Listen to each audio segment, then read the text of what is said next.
Welcome to Wake Up Excited. In this episode, I talk with Rebecca Garza-Bortman. Rebecca is a one-of-a-kind person and is one of the most enthusiastic people that I know. She's also a story designer who helped invent the little red YouTube play icon that's now been clicked on billions upon billions of times. She was the designer at Masterclass and is now at the Chan Zuckerberg Institute helping make education better for people. Rebecca lives in California with her rock star family, but we share Pittsburgh roots. And since we've met, we've shared many adventures together, going on deceptively long hikes up mountains. And because she is a badass rock and roll singer, I pulled her into our Frostapalooza concert and had the pleasure of watching her belt out some Led Zeppelin and No Doubt. In this conversation, we cover a lot of ground, talking about the importance of family, how music and the arts can make you immortal, her and her husband's rock opera wedding, exuberance as fuel, the power of play in life and in work, the power of stories that we tell ourselves and as a society, and how everyone out there can cultivate their own creative capacity. So before we get into our conversation, I just want to remind everybody that Wake Up Excited is a labor of love and is entirely self-funded. So if you want to support this show, support me and the rest of my work, I'd love it if you checked out our online courses about design systems, digital design and development, atomic design, design tokens, and more. You can check our online courses out at bradfrost.com/courses. All right, without any further ado, here's my conversation with Rebecca Garza-Bortman. I'm really glad to be here. I am so glad you're here. And we've had like a couple attempts at doing this, and kids eating metal, sickness, all of the fun parts about parenting. Yeah, like I wish my heavy metal stories were more heavy metal, like ingestion stories that are scary and go to the ER. And then I send you pictures of what came out of my child's throat. I showed Ella and she was just like, oh. Yeah. Man. Well, hey, we're here. We're doing it. So I'll ask you the first question, which is, what has you waking up excited these days? I think the thing that's right now, I have an unfolding story of my partner's job search. And every day I wake up to like, what is he going to find out today? What's going to be the new thing today? And indeed it is. Today I got a calendar invite telling me that he had this interview that he's really wanted to have. Like he's been waiting for them to call him back, and he finally got it. And he added me not to the actual interview invite, but like to another interview invite to let me know that he can't pick up the kids that day. But I'm like, yes, you got the interview. So it's like one of the creative ways that Brian Garza is going to reveal himself to me is a little bit like, glad I married the right person. I think that I wake up excited because I married the right person. My kids, after years of being like, kids are like, kids, like finally we're hitting that age where people aren't like, you're in it. And they're more like, oh, what a wonderful time to be alive. 2.5 and 5.5. How joyous. I also have some pretty cool work going on. So that gets me excited to get up and go. That's amazing. What's your like morning routine? My morning routine, husband Brian and I trade off. So one day one of us gets to sleep in, which means till 7:00, that's really the sad shame of our lives. But yeah, 7:00 is sleeping in, but that's like the luxurious, brush your teeth in the morning you can let the 3-minute timer go all the way. As long as you get up by 6:45, okay? You can't be like pushing that 7:00 deadline. I will usually get some sort of ready, like enough ready that like I could leave the house and take my 5.5-year-old he goes to TK. Yeah, California, Universal TK. Hey. And that's pretty joyous too, because it's cliche. It's like all the parents stand around and like wave to their kids while they walk into school. But it's also my sense of community. Like today I got like a little gaggle around me. We were all talking about how our school just went up from a 7 out of 10 to a 9 out of 10. Gosh, I'm not selling myself as a rock and roller whatsoever. But that is it. You have these little moments of connection with other people in this thing that could be perceived as a chore, Mhm. and you're recognizing it for the gift that it is. Oh, I'm trying. I'm really trying to like always like savor those moments and like really cute things. Like today, my 2.5-year-old, I drove her to school and she goes to like, well, we live in LA and we can walk to one of our elementary schools and we drive to a preschool, but it's not even that far. We could walk. We could even jog if we wanted with our dorky jogging stroller. But Heck she yeah. told me today that she can't wait to get to school so that she can eat Hannah's boogers that taste like cookies. And I was just like, whoa. I mean, sorry to reveal Hannah's name, that she has cookie boogers, but then we kind of broke it down. She's really in a big why stage, like so fun to find out like why you shouldn't eat boogers, why they actually don't taste like cookies, like savoring all the questions right now. I don't want to be that mom who's like, oh, because I said so, that's why. Like I don't want to be that. That sense of wonder and how you respond to it is something that, like, we talk about this a lot with, because, Ella's now 7. So it's like,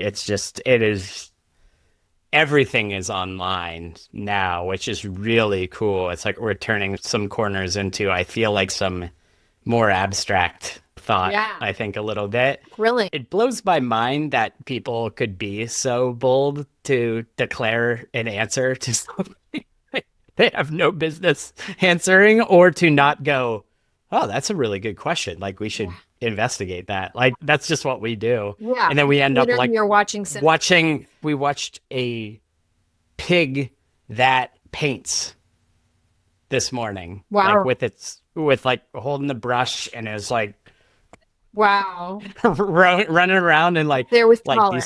these paintings would sell and stuff, but it was like Wow. all just born from one of those little why questions. Yeah. And then like we go on this little like family adventure, and then end up like all being exposed to something new and cool. Love that. Like- So maybe that video can be helpful in our lives. There's been a lot of friend trouble with my 5.5-year-old because he feels like kids in his class, his quote, kids in my class don't like me because I scribble scrabble. And I'm like, there's some very famous scribble scrabblers. And I was like looking up, should we get him some like books on Jackson Pollock? We already got Drawing on the Walls, Keith Haring book. Not that I want him drawing on the walls, but maybe, maybe it's not even a human at all that we need to inspire him with. Maybe it's a pig, because he's also going. Maybe it's a pig. So watch out. I mean, that's awesome. Did you doodle in school? Big doodler. Me too. I drew dudes. I had this like, and I can still draw it like it's not. Oh, I drew dudes. fine. Profile of a dude's face. He had a very defined chin, which is interesting that I've married a man with a very defined chin. He does have a very defined chin. Yeah, I'll draw you a dude. But it was just like the profile of a face, and then I write the dude, and I would write by Becky, or, and I was also Veggie Bee when I moved to my school in Pittsburgh in 5th grade. They were all like fascinated by my vegetarianism. So I became Veggie Bee. That was like my nickname. So it was like the dude by Veggie Bee. And I draw it for people. They'd be like, I want a dude. So, I mean, I doodled other things and like painted and stuff. But yeah, you got me. Doodler. What was that encouraged, like, by more, let's say more like the authority figures or like the teachers or like the other people? Did they sort of like see you as, oh, there's Veggie Bee the drew and like her task. Yeah. We're not so much. This was like, before the bell rings kind of doodling. Like, it was very always like a super attentive student. I mean, I think my soul might have been through school like 28 times now. Like, I'm an old soul. I know that. I don't question it. I don't know what level I am. There's a whole thing. Watch out. Coming in from LA, woo-woo to the extreme. But I think my soul is just like, fucking pay attention. Oh, am I allowed to swear? You're allowed to swear. I paid attention in school. I did well in it. Sometimes the only time I'd like not pay attention is because I'd fail a test to make the rest of the semester fun, trying to get it back up to an A. That's how fucked. Yeah. a little, let me try this one with one hand tied behind my back. A little bit like that. Of just like, if I fail the first test, then it'll be fun to like, I'll really have a challenge. That sounds so cocky. I've never actually said it out loud. No, I mean, that's stunning. Like, if you intentionally did that, that is like some pretty next level personal challenges at that age. Yeah. Like if you were like aware that you were doing it, Oh yeah. like it wasn't just like, I did it and I told No, it myself was the like, story that it made a better story of like, I really failed at the beginning. And also then it lowers the teacher's expectations of what you're going to be capable of. And then you can really, I mean, that's my philosophy on karaoke too. Like start out like you are going to bomb.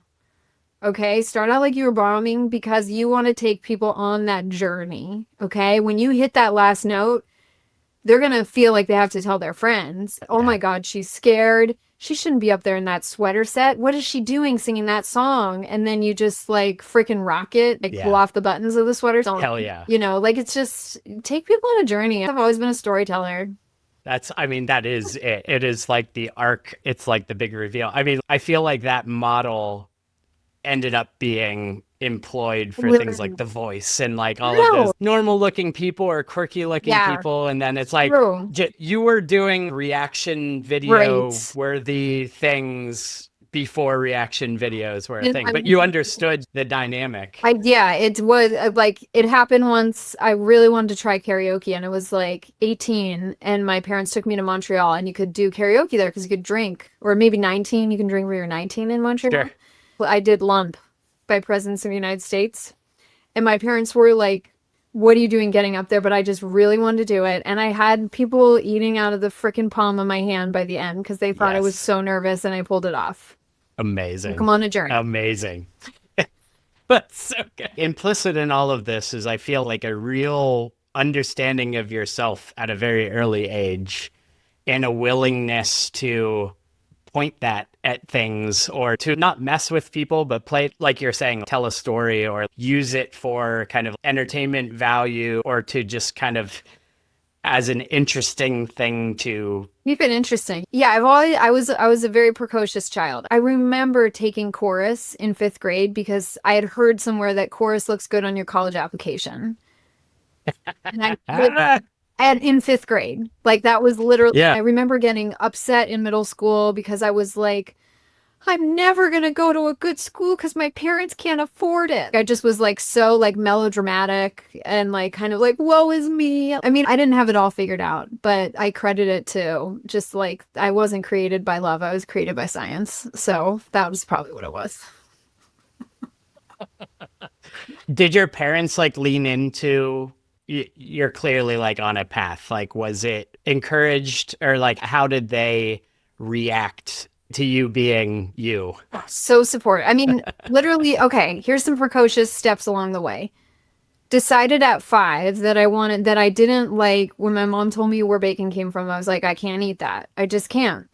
Stopped eating all meats, right? Which I guess now that I have a 5-year-old and he's kind of doing it too, I'm like, okay, that's kind of when you come into consciousness about it, but I stuck with it. Like still at 41, still vegetarian. Amazing. Amazing.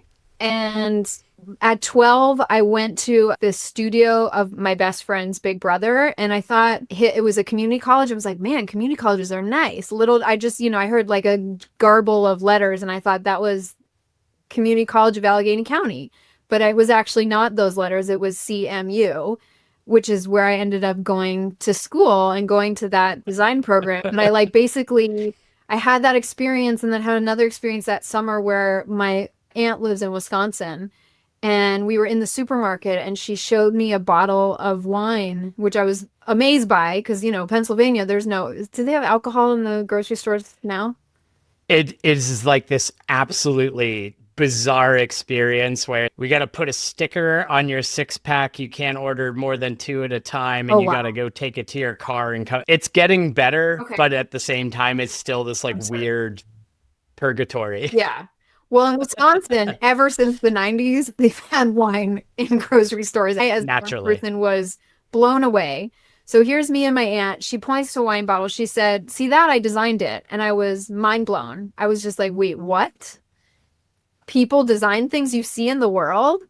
And she's a graphic designer and she had done this beautiful like watercolor on this wine label. And she then went to her studio and I got to see the watercolor, the actual watercolor that had been printed on the label. And I was like, this is what I want to do.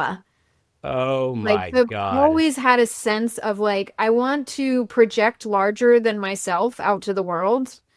Um, Yeah. we can get into talking about exuberance in general, but I think like to me, that's a pathway that design is, that's a pathway that stories Yeah. are, that's making music. Oh my gosh, making music makes you immortal if you can do it right. Because then people can be Yeah. listening. My great grandchildren could listen to me. Spotify beware. My great grandchildren could be listening to me as long as they pay my TuneCore memberships. Well, we're gonna need to like do the like Carl Sagan make gold records Oh, that'd and be transcribe them so that they stand the test of time. I don't trust these hard drives and certainly not these services. But certainly not. but I love that. Like that's such a beautiful articulation of what music is, or really like any art, right? Like when you talk about self-expression, obviously like design is through the lens of solving a problem, but when Which is you also, you could solve people's problems. You make their days better. You make the lives of people you've never met better. Oh my gosh, sign me the yeah. frick up. Yeah, my God, that's And it's 12. That was my 12-year revelation. Was just like, yeah, I mean that's incredible. I feel like having that connect the dots moment with someone, one close to you, mhm, like family, yeah, and two that young is massive. Like yeah, that, like those, that kind of like meandering, like I don't know, like what I might want yeah. to do, and like that floaty aimlessness or amorphous kind of shape that tends to plague a lot of teenagers and people Yeah. going into college, and But honestly, I don't know what to major in. by design, I did a project a year ago about career finding for young people. And yeah, it's so poorly designed. Like that is an undesigned system that needs love massively.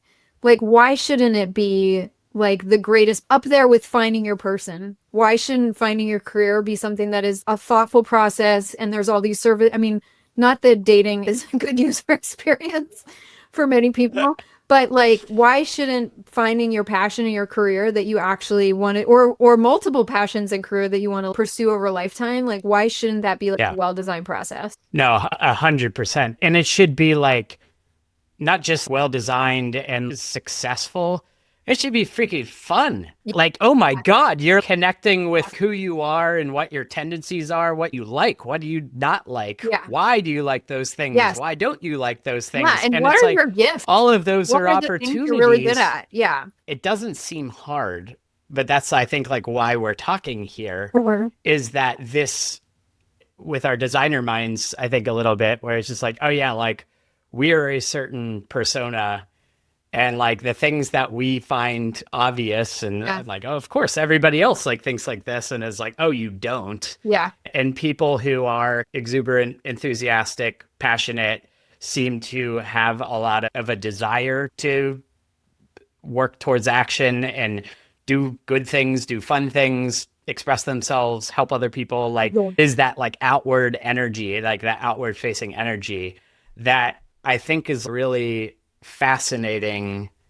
And as I've kind of picked at it over the course of processing, I think, a lot of stuff that's happened in my life, which is kind of like what ultimately led to wanting to sort of talk about this and explore this with people that from the very second I met you, I'm like, there you are. Like, there's my fellow traveler. Yeah. Right. And it's, I don't know. Have you had those experiences?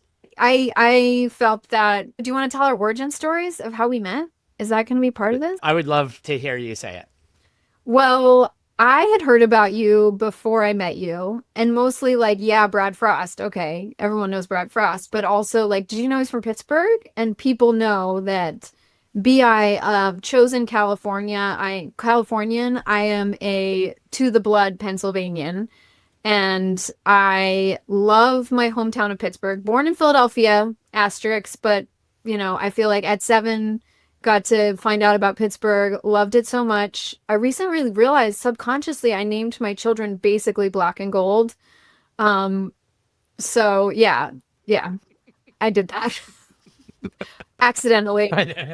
Accidentally on purpose. Accidentally on purpose named my children after the colors I bleed for my home city. But yeah, so when I heard that Brad Frost was going to be there, he's from Pittsburgh. I think I literally like in the Johannesburg airport, I like saw you from across the concourse. And I think everyone was really tired. I just had an attempt to, I love also Gina. I had been a fan of Gina for years, and I hope she won't mind me saying this. I've been squandered by trying to fangirl her. I think she was just not having it. I was like, Gina, I'm a fan. And she's kind of like, like, and maybe she was just right. It had been a very long flight across Yes. the world. But then I think I saw you, and I think I went straight into Pittsburghese. I think I kind of tried to make you think that that was just the way I spoke, which many people do, and that's a very respectable way to speak in Pittsburgh. But it's a little surprising when you hear someone in Africa speaking like Yeah. Pittsburgh. And that was it. It was like, yeah, we had just stumbled off of the like, I think we looked it up. It's in the top 5 longest continuous flights in the world. It's like Atlanta to Johannesburg, South Africa. So we're like just in a daze getting off of this ridiculously long flight and then stumble into the hotel lobby. And then all of a sudden it was like, God. Oh my God. That Brad Frost. Oh my God. You're the most famous designer from Pittsburgh, maybe even all Pennsylvania, at least the tri-state area. I don't know. What do you? It was so good. Like we're like literally at the bottom of the world. It was so great. And then it was just onward from there. It's so cool. But it's like, is it safe to say you felt that way with Brian? Because Brian's also very just like, yes, here's someone who is carrying themselves and moving through life in a similar way or with a similar mentality. Yeah. Half the people that I'm talking to, I feel they're also a fellow traveler. Do you get that sense? Do you have your exuberance radar? Is that tuned? It was funny because so when we first met, it was a little bit of a posturing thing, I think, because he saw me play a show and he reached out to my band about, oh, let's play a show together.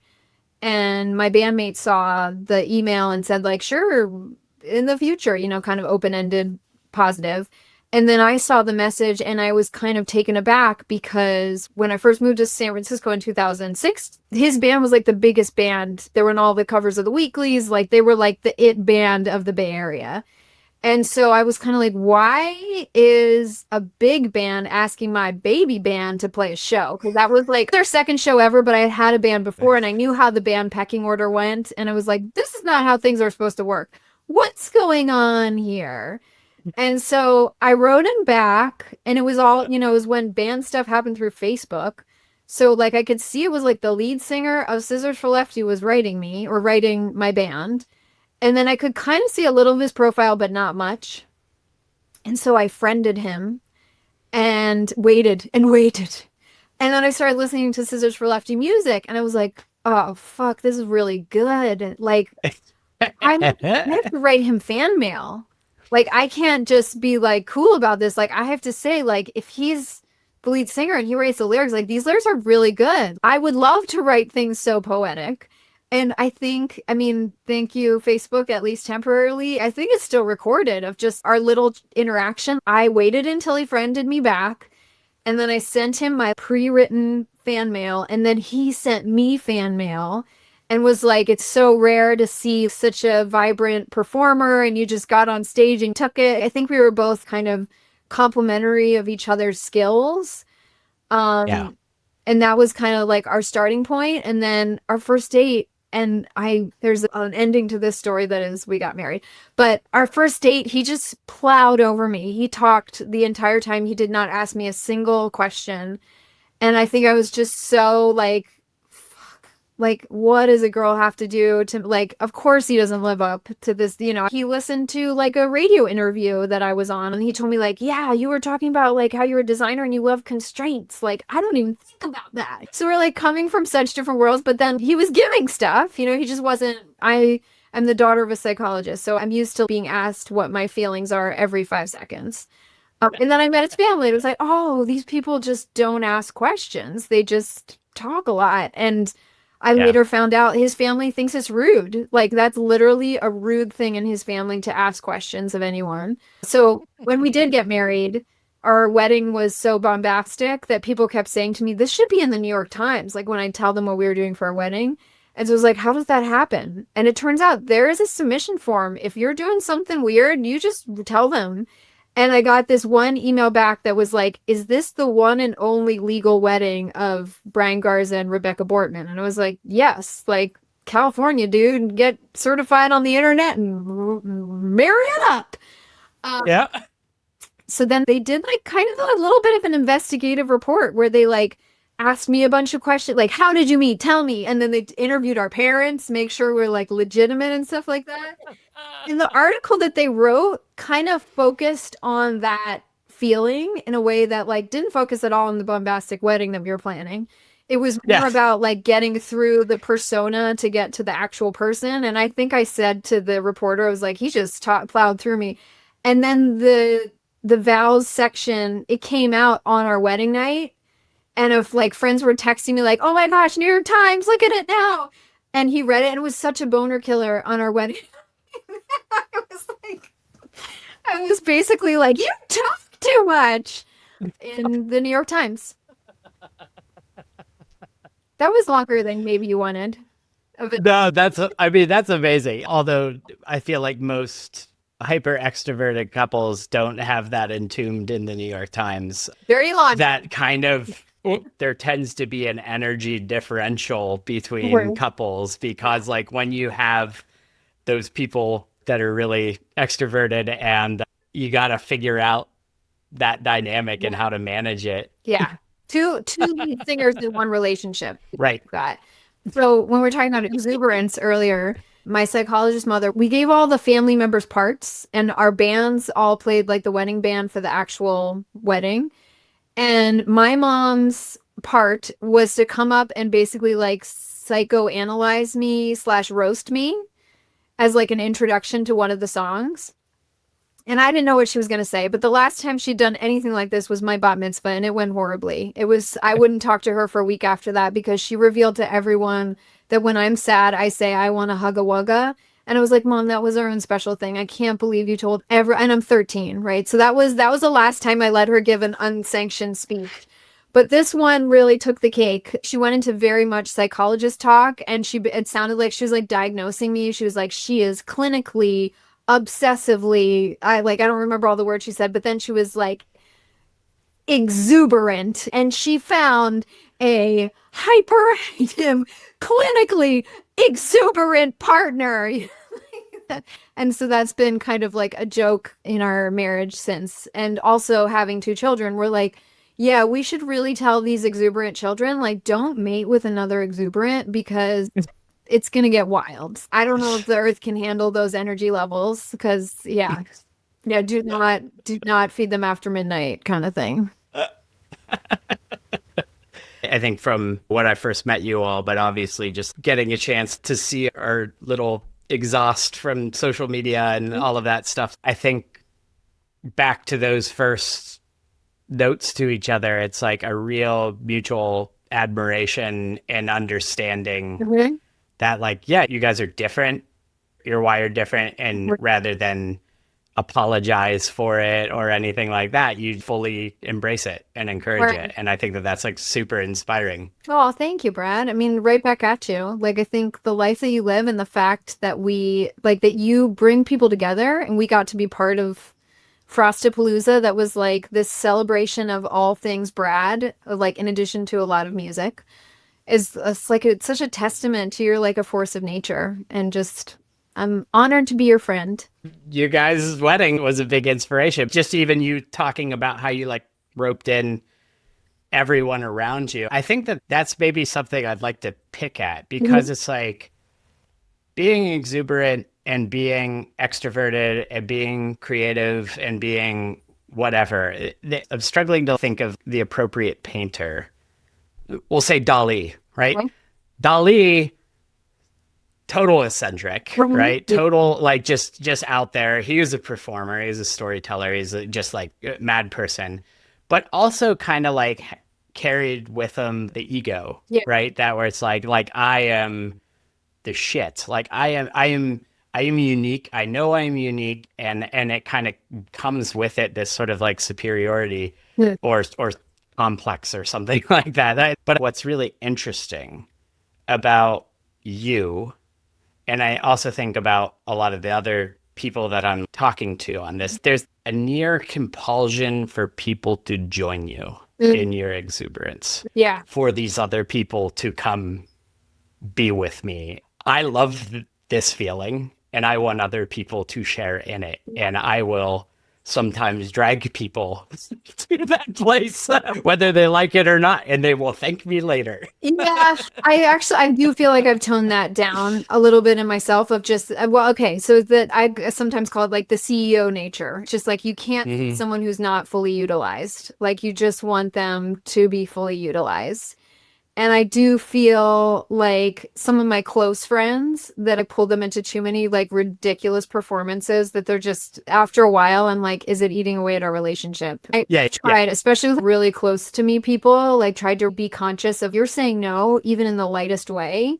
And I'm not going to push on that. Because I think yes, I think I worry about strong arming. Like I'm very conscious. I try to be very conscious of it. And I think probably even being conscious, probably still do it somewhat. But it's like my excitement is such a fuel that I have to almost like check it. Like, yep, there's definitely been times I've been worried that people think I'm on drugs because I'm like so excited about things. And I'm literally just high on life, like totally scared of drugs. There's a part of my joy that I see in everyone and I see it get eaten away. So the person I'm going to throw under the bus is Jackie Simpson. She was in 5th grade with me and she had the joy. We had all the Vimmer and Vig. And then she went to 6th grade and she just lost it. Like, I don't know if it was what her parents were going through or what, but Jackie Simpson lost the Vimmer and Vig. And I remember very consciously, like, maybe that's just a side effect of middle school, but like having this moment of like, I'm never going to stop playing. Like, I'm never going to stop having fun. And it definitely, I got vibes from Jackie that was like a 5th grade thing. And we're now in middle school. yeah, I'm like, actually, no, I'm going to continue being fun and continue playing like as long as I can and not let that go. And I yes. think that like playful power is something I want to always bring to other people and like is a little bit of my own superpower Yeah, in the play. 100%. And people need it. Yeah. People need you to give them permission to go and find that, reconnect with it. Because we all, like you said, like we all had it at some point in time. Jackie had it, and through a lot of different forces, we let it go. Mm-hmm. What I think is really fascinating, and I think like picks at the real sort of like deep stuff with Frostapalooza, for instance, it's like at face value, we threw this concert. It was great. You rocked it. Brian rocked it. Everybody rocked it. It was fantastic. And everybody was just like, holy shit. Yeah. That was really good. My hunch is that a lot of people are just like, oh yeah, that was like a really good concert. But just like you were saying earlier about the karaoke thing and knowing kind of like you're taking people on a journey and you are designing an experience, it sounds like manipulative, but it's like in the best possible way. What you're doing is you're finding the appropriate channels to bring people up, like asking people directly. It's like, hey, do you want to go put on a tutu and run through the streets? Like, you're probably not going to get a lot of like yeses there. But so like we kind of have to be like sneaky with it. Yeah. But the goal or the aim, I think, is like really coming from a place of like, we know ourselves, we understand the importance of these like positive traits, laughter, joy, play, fun, and so on. And that these things aren't just naive child things that we should be putting away, but in fact, they are some of the most profound and positive emotions that a human being can experience. Yeah. And we understand that because we live it, and we feel a strong desire for other people to join us there. And a responsibility of just like, yeah, I mean, you can't make all the doodads happy, but you can at least bring some joy to some of the doodads. Yeah. Yeah, I think there are a lot of people that just need a little push into fun, and their default is not to have a great time. And Dude, but look at the world right now. Look at the technology landscape. Look at the media landscape. there's The 5 fact that we were, to be total doodad about everything. yeah. Yeah, but what Yeah. is your reason to not? Like, what intrinsic reason do you have that you need to not be bombarded with that? And still, like, how do you keep, like, Brian will always talk about, like, keeping your spark lit.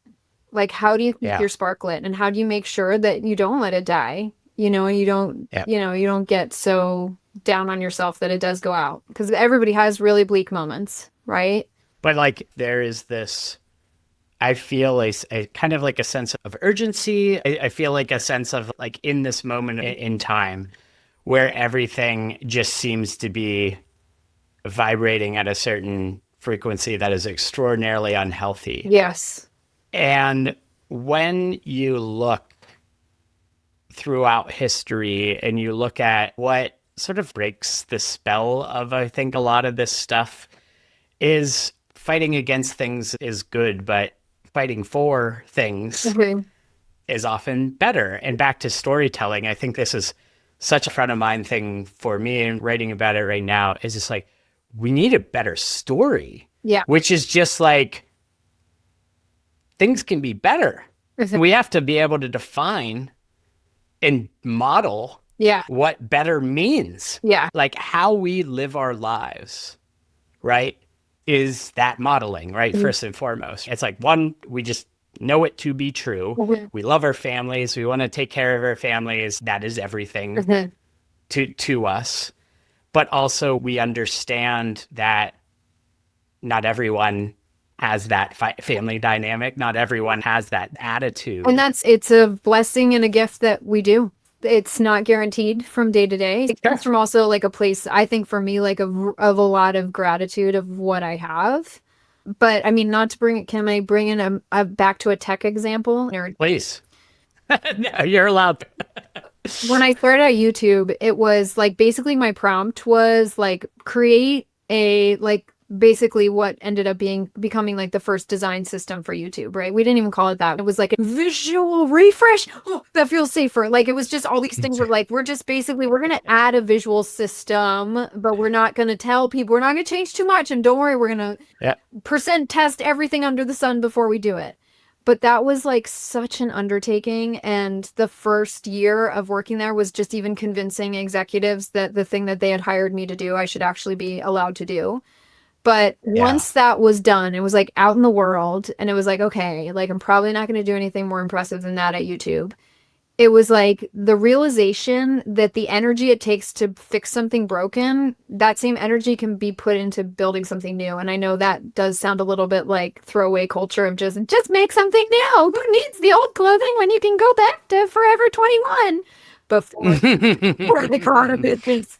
But yeah, so my next stop, well, there was some startups in between, but my next big design baby was Masterclass, of just like the effort to make something from scratch and not be told like, are you allowed to do it? But do we actually want you to do it? There's a lot of douchiness in startup culture, but like the really great, like,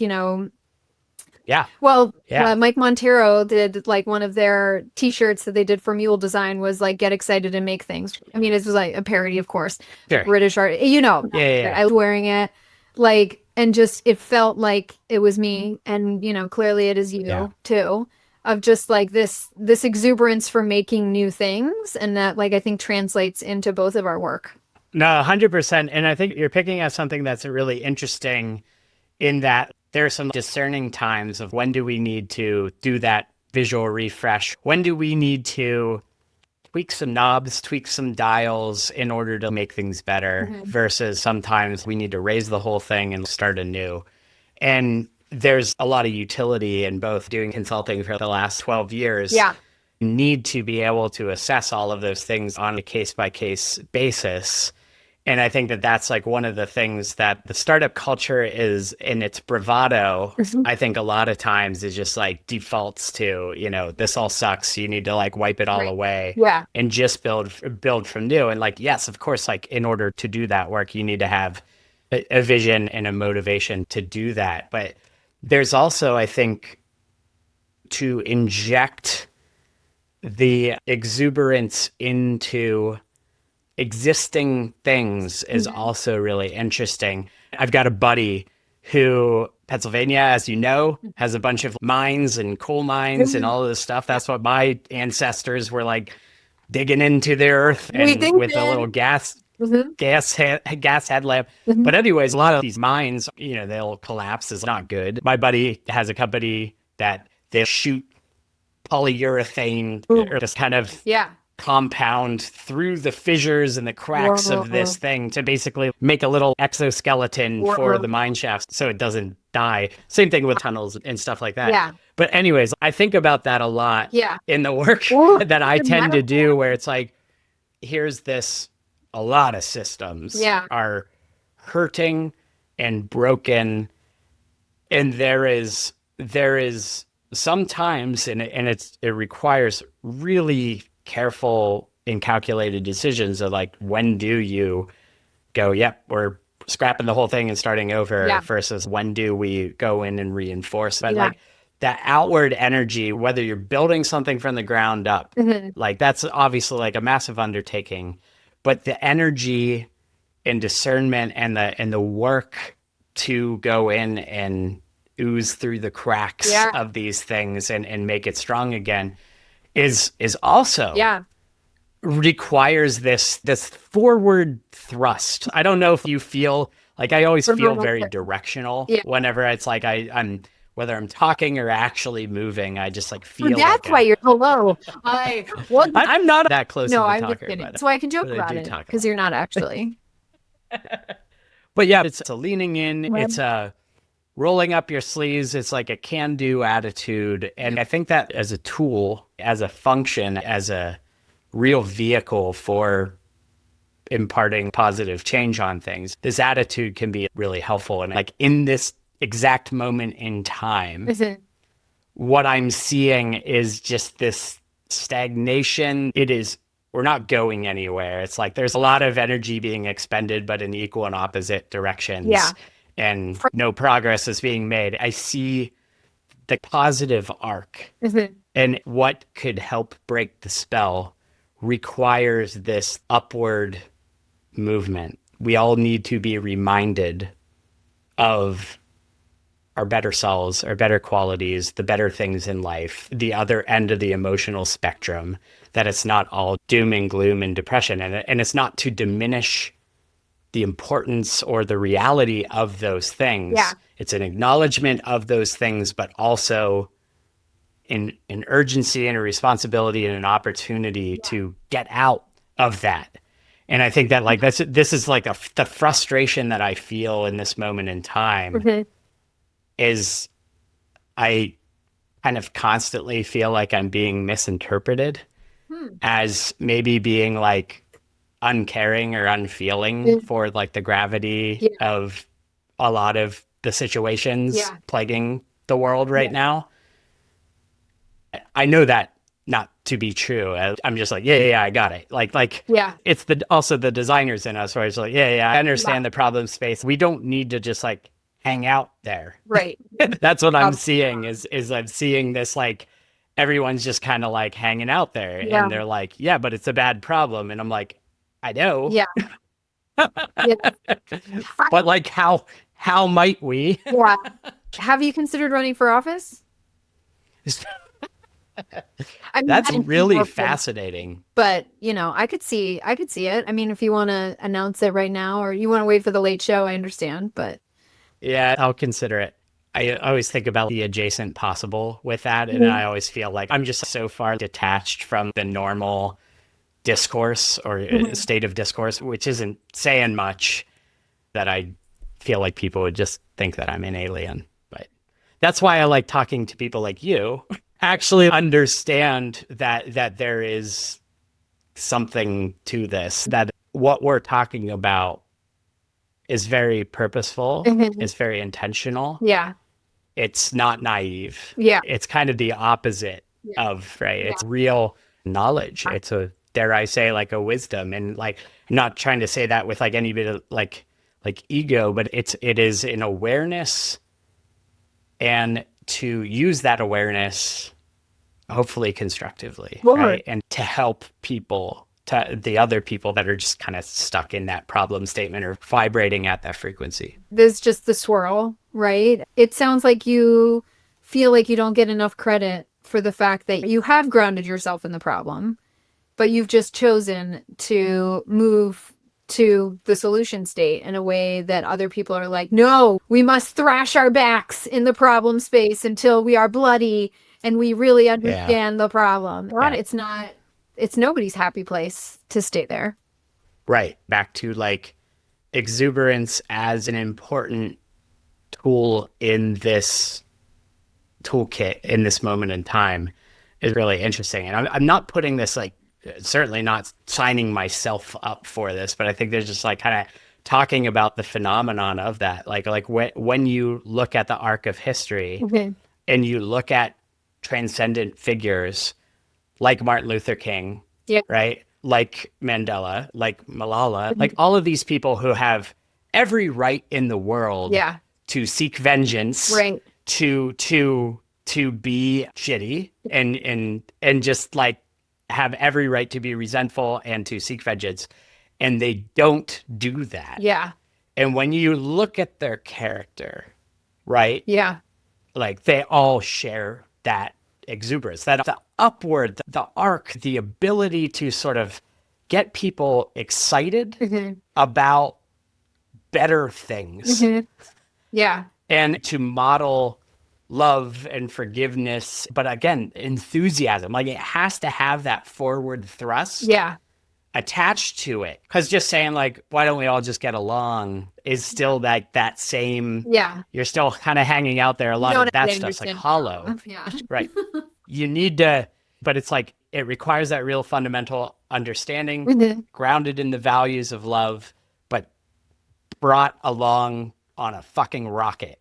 Right. Like that's, and that's like what I see. And like, I really hope that we see a character or multiple. I hate to put it on any one person. It shouldn't be that way. But that's how our society works. Weighted with a single stories, right? Yeah. Here's the story, and we need a person telling a better story that can help us at least kind of guide. What's also important to understand as we've been talking about this, I've been thinking about this a lot. None of these things are mutually exclusive. The role of the exuberant person who can help be the flag bearer needs to be backed up by all the stuff, including people who are going head to head and they're wired more combatively, but, you know, hopefully with like the right values, you know, behind that battle. And then you have other people who are doing work at these different levels. But I think that the phenomenon that I'm experiencing, that I'm curious if you feel the same, is that there tends to be this like this tamping of everything down. Oh yeah, it's hard for you. Try being a woman. Sorry to bring in gender, but it's like, please do. Like that's great. Go there. You know, even like the amount of bombasticness that a man can be, if a woman is that, she's called names, right? Yep. I think it's even harder, it's doing it in heels and backwards to do it as a woman and not be thought ridiculous. I think for me, I do have a lot of self-confidence. And I do have a lot of faith, but I also have a humbleness that if I am wrong, I'm gonna call it out. I'm actually gonna make probably a pretty big deal of it if I'm turned out to be wrong. But like as a fearless leader, I also like to really, like in a corporate situation, like really keep my finger on the pulse of like things that are going in and out of fashion and in and out of preference, in a way that like makes me a pretty good navigator for this. And also just knowing like when now's not the right time. Bombastic about your message, that you just plow it through no matter what. Yep. It's probably, there's going to be a couple that you just have to sit on. Yep. Less so if you're like in a startup environment or something where you're like leading your own ship. But it's just also like, oh, right, now's not the right time sometimes. Yeah. For that moment. My mother always says falling in love is not just about the right person, it's also about the right time. And I feel like that's true for not just humans, but also creative projects of when is the right time for something to really blossom. Sometimes you might even miss that. You might be kicking yourself because somebody else did it and they did even better than you were going to do it. I think that's fantastic. And I think that's an important thing. It's like I'm hearing you say, it's like you've learned how to wield your enthusiasm, but it's balanced by good judgment and discernment and knowing the reality. Exuberant people and enthusiastic people can absolutely strong arm and war of attrition. Everybody else taps out because you're just so excited about it. You know, I think that's also like the characteristic of flippant is often attributed to exuberant people too. Yeah. I do well and think I know myself well enough that if I have a great idea, especially if it's after midnight, gotta sleep on it. Gotta find out if it's still a good idea in the morning. And you actually just try to forget about it. See if it comes up to your brain the next week. Or even better, thank you, universe, if someone mentions it or someone mentions something that actually, I was totally thinking about that at midnight last night. Isn't that cool? Like, isn't that really cool? Yes. There's obviously a chasm that emerges between how many ideas you could generate versus hours in the day and life energy to spare and resources or whatever. I have a great book for you. That persistence, that like coming back to it. Yeah. And I don't know if like you've had things that it's just like years or even like now like decades have gone by. And they're still there. Oh my! I think I was a lot more kind of symbolic and poetic in my younger years, but I still feel like there are threads from my life from when I was so young I couldn't read. I remember I wanted to put on a show with all my little friends and none of us could read. So I was obsessed with the Big Chill soundtrack. So we were going to act out songs from the Big Chill. And I remember going to the hardware store with my dad and he was like, I really want to buy this thing. And he was like, if I buy it for you, you have to use it. And the thing I really wanted to buy was a wheel of like raffle tickets because I wanted to sell tickets to my performance. And he just like said it to me so seriously of like, you're going to have to do your show if I get you these. And like, fast forward that moment where I'm like bringing all my little friends together to getting married as a rock opera. Like there's just, it's just, there's things in your life that I think you are that as a very young person. And I see it with my kids now too, of just like, we joke that my daughter is a cruise director. She always wants to know, where is everyone? Where are they sitting? When did they sleep? What are their parents' names? Like, she wants to know where are they going? Like, she's got the things and she's a coordinator. She wants to know all things. Ever since like when he was a little baby, you hold him, he's looking, where's the next spot? Like he never wants cuddles, just wants to know like, where can I go next? Where is the next place to explore? And where's the weak link in the fence? I escape. Yes, Brian had the reputation of being called Houdini as a child because apparently he escaped multiple bedrooms.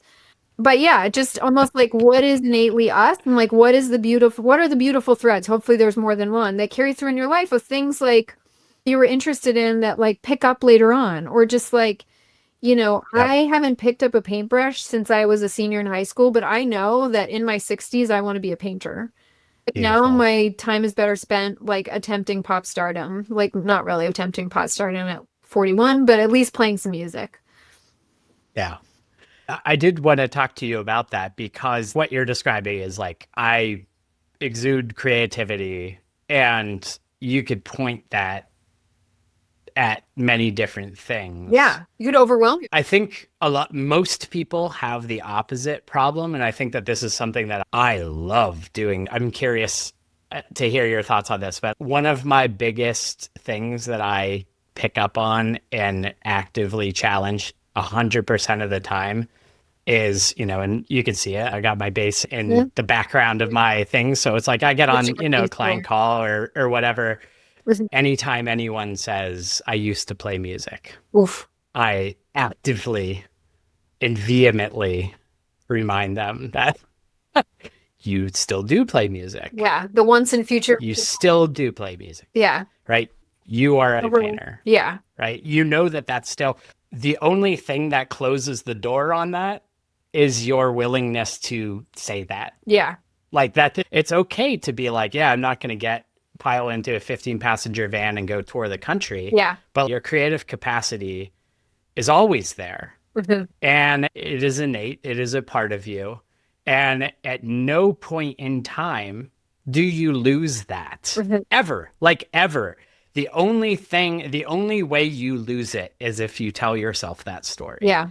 And like too many people kind of coming back to, what was her name? Jackie Simpson.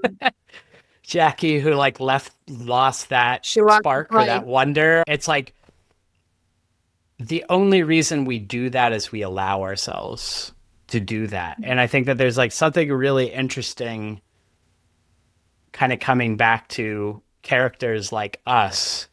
I think that we have this understanding and understand our responsibility to remind people that those things still are there. Yeah. Right? Because we like to paint, we like to make music, but what's cooler is watching other people go, do it together. Oh, it's like, oh, like I could do that thing. Or quite frankly, it's quite simple. One of my favorite things is whenever people try to wet blanket me online, like on social media, where they will call something out that's wrong or whatever. My response to them is I go, oh, I'd love to read that blog post. Yeah. I'm like, please do it and get back to me. Go make something. Yeah. To, like all of that stuff. It's like, there's so many opportunities for people to do this stuff, but like they're waiting for permission. Yeah. We're giving you permission, dear listeners. Go out and do that thing, that little voice in the back of your head that you've been like, maybe that's my thing. Maybe you have 10 things like that. Go do them. But back to your mom's point, though, it's like, I do this shit all the time. I'll go to Michael's or the art store and I'll buy a thing that I have every intention of using. Yeah. And it just might be next year time that I like finally get around to doing it. What is the last crafty thing you bought that you haven't fully utilized yet? Well, that I haven't utilized yet. Or like dabbled. Oh, I'm trying to think of like the last. Yeah. I'm like, oh, there's quite a few, but I've actually been using them. I think the last thing that I really got that I really didn't pick up was I got a little Akai. It's one of those just like grid of buttons, like kind of like sampler pads that integrates with like Ableton Live and stuff like that. And I was like, oh, I really want to learn how to do more like electronic music production. And it doesn't seem that hard at face value. And then whenever I get into it, I'm like, this is impossibly hard. And I just frankly haven't had time. So it's like I got. Plus, you're a good bass player. That too. But it's like these things, right? It's like, like I know these things. Yeah. But these things are harder. Yeah.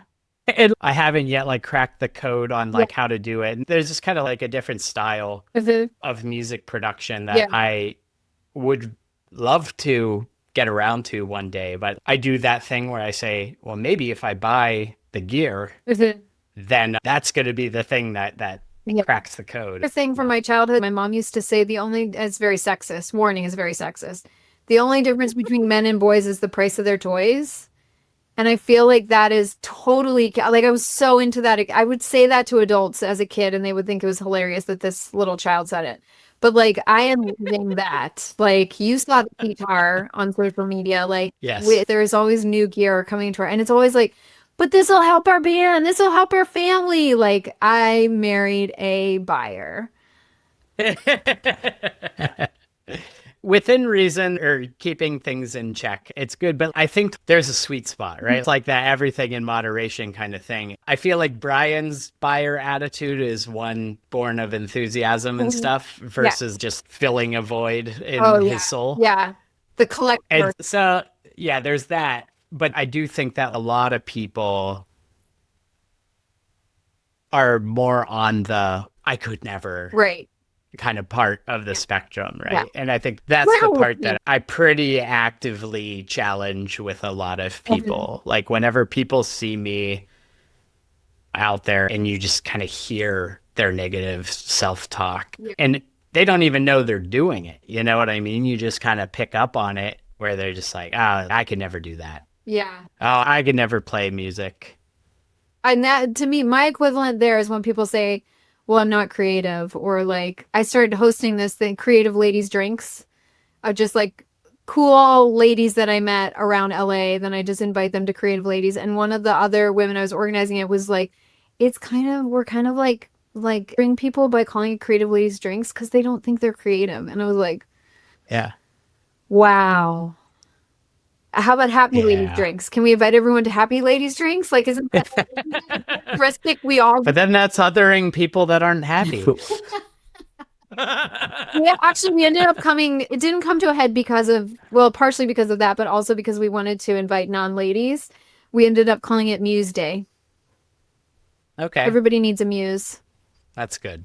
That's it. Yeah, man. That stuff is hard because on one hand, it's like there's a lot of real validity to a lot of that stuff. I think a lot of those kinds of sentiments are grounded in good things. Like I think that people want to be inclusive and stuff, but it's like sometimes just kind of flies off the charts a little bit. Yeah. I just want to be like, we need to be reasonable, but it's like creative.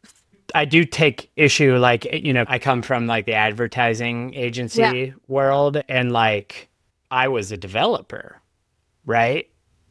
And it still am, but I was one back then too. But the designers were called creatives. Right, yeah. Right? No, I always cringe. And I'm like, I'm over here, I'm like, dude, my mom's an art teacher. I've never had a computer science class in my life.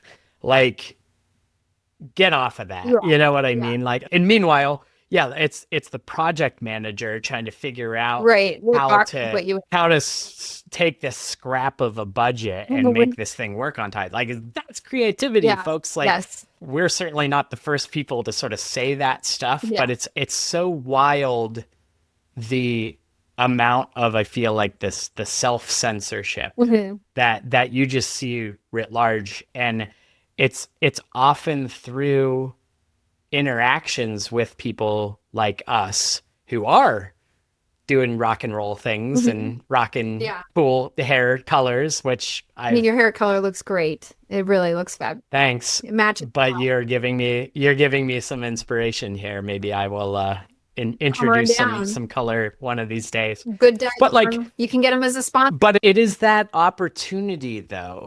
And that's the thing that I am really trying to like latch on to and make it more explicit, is that we all have this. Like, we are not a special breed of people. Like, sure, we have this more forward in our personality. It's more maybe in our bones. Yeah. And I get it that there's a spectrum of different personalities and things like that. But do not let yourself talk yourself out of things that you would like to do, things that would give you joy and fulfillment or scratch your curiosity, or like, that is not exclusive to people who carry this stuff in spades. And I think that's why I love watching you so much, is that I could see just how, I mean, hell, we've even worked together in a more professional capacity as well. So it's like, I kind of got to be a bit of a fly on the wall there to see that buoyancy emerge through that real tasteful utilization of your enthusiastic self. It's really cool to recognize that it's like, you got it. What's that? I have a snippet of that. I have worked as a solo designer for a lot of my career, like kind of one woman show. And now at Chan Zuckerberg, there's a whole design team, research team. Freaking love it. I'm in heaven. And we do probably quarterly, we do these like design and research meetings. And one time they were looking for something to kind of like fun, jazz it up. And I was like, oh, well, I could do like an interview. I used to have a podcast and I'm pretty good at interviewing.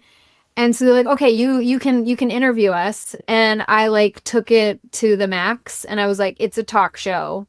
It's like my character is like Sally, Jesse, Raphael, but I'm RGB, so it's Rally, Gessie, Raphael.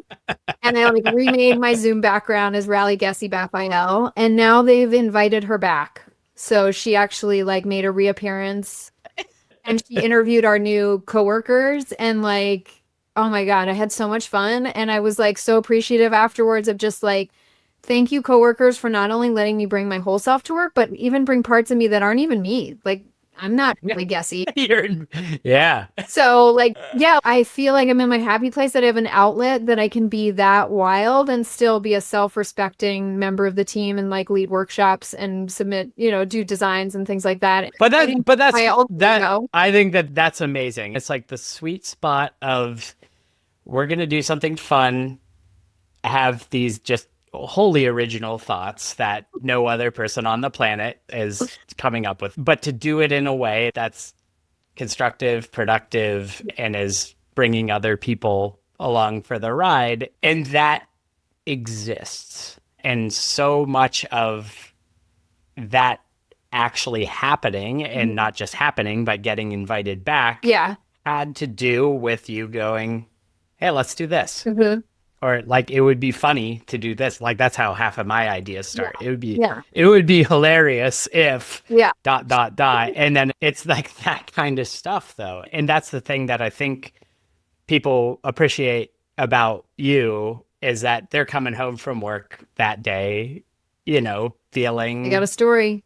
They're crazy. I got a story. Yeah. It's fun. Or it doesn't just have to be this monotonous thing. One of my favorite things to do is in the course of a call or a workshop or something like that, what I'll do is I'll make something and delete it like 17 times.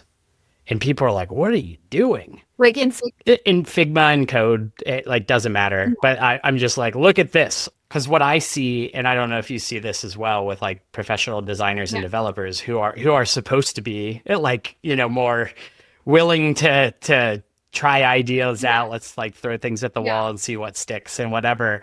There is this, oh God, am I doing this right? Like I have like this like one shot to do it. All these co-working apps that now like people are watching your mouse. Like they can find you in your Figma file doing your work. Yeah, it's like a weird form of surveillance or sort of. Or if you're Slack, what are you doing?